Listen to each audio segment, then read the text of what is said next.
After testing the R9 270X, I really wanted to take a look at its main rival in 2013 and set out to find a 660 Ti. While eBay can be a great resource for used parts, for older nostalgic pieces like the 6060 Ti, the prices make no sense. I eventually got lucky on a forum with a user selling one and picked up this prime example for $30. It's a bit dusty, but it cleaned up well after disassembly. It even looks like the previous owner repasted it. For the newcomers, welcome to Target 60, a channel where we take a realistic look at the playability of hardware old and new. Coming up, a screwdriver, thermal paste, and games, lots and lots of games. The 660 Ti launched in late 2012, competing with AMD's 7870, later rebranded the R9 270X. As I mentioned earlier, only a few weeks ago they were trading for around $30 in the second-hand market, but quarantine shortages of GPUs have almost doubled the prices recently. In 2020, the 660 Ti features 1,344 cores clocked at 915 MHz with 2GB of GDDR5. This version here though, the EVGA For the Win Signature 2, has a base clock of 1046 MHz and boosts to 1228, and unlike the GTX 500 series, Nvidia is still providing driver support for these Kepler-based cards. One point of concern, as I had with the R9 270X, the 2GB of memory is going to hold this card back in modern 1080p games as texture files have dramatically increased in size.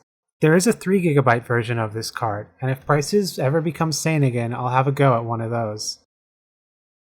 Before we get into playability though, we're going to launch Adobe Premiere, because I want to take a look at the productivity side of this card, as it was an element the R9 270X really struggled with, and what do you know, it freaking works.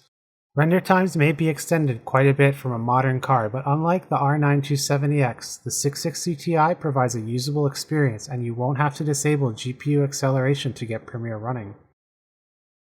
Lightroom, Word, YouTube, streaming, recording all work smoothly, which is a nice improvement from using the R9 270X earlier.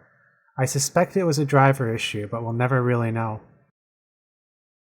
For playability, I tested the same titles from the R9 270X video to keep the comparison fair: Apex Legends, Csgo, F1 2019, Fortnite, GTA 5, Minecraft, Call of Duty Warzone, and Rocket League. The results overall are not too different from the R9 270X, with some clear wins for the 660 Ti showing through on some titles. Starting with Apex Legends, the 660 Ti tells a similar story, with high standard frame deviations making the only consistent frame target for any quality setting 30 FPS, a sad fail in the context of playability. Csgo next, and the 660 Ti takes a strong lead over the R9 270X with 195 frames per second average at the high setting compared to the R9 270X 124. Playability-wise, frame deviations remain large in this title at 33.3, resulting in low default playability scores. The targeted frame rates though are fantastic, with 120, 135, and 180 for the high, medium, and low quality settings respectively. F1 2019 was an unexpected challenge for the 660 Ti, as even the low quality settings barely averaged 63 FPS with a 6.1 standard deviation, resulting in a tenuous 67.9% playability score. Comparatively, the R9 270X was playable across low, medium, and high quality settings, so it's a surprising loss for sure. I tested this title twice as a result, across both DX11 and the DX12 APIs to confirm, but results just weren't there. The 660 Ti clawed back a nice win on Fortnite, showing between 6 and 16 average frame improvements over the R9 270X. Standard deviations were also improved in the low and medium settings, with an overall playability score of 59.7% without target frame rates. GTA 5 up next, and 660 Ti trades blows with the R9 270X. Falling short at high quality settings but making it up at the medium and low quality settings, with frame rates about 10 FPS higher in those. Frame deviations were also surprisingly similar across both cards, a testament perhaps to the game's optimization and not these cards.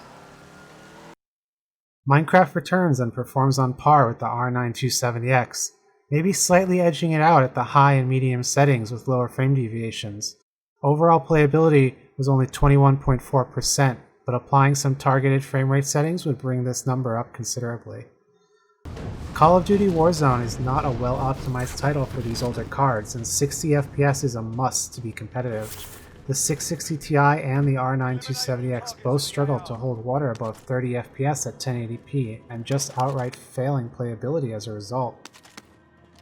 The R9 270X did perform marginally better, but still far below our 60 FPS target.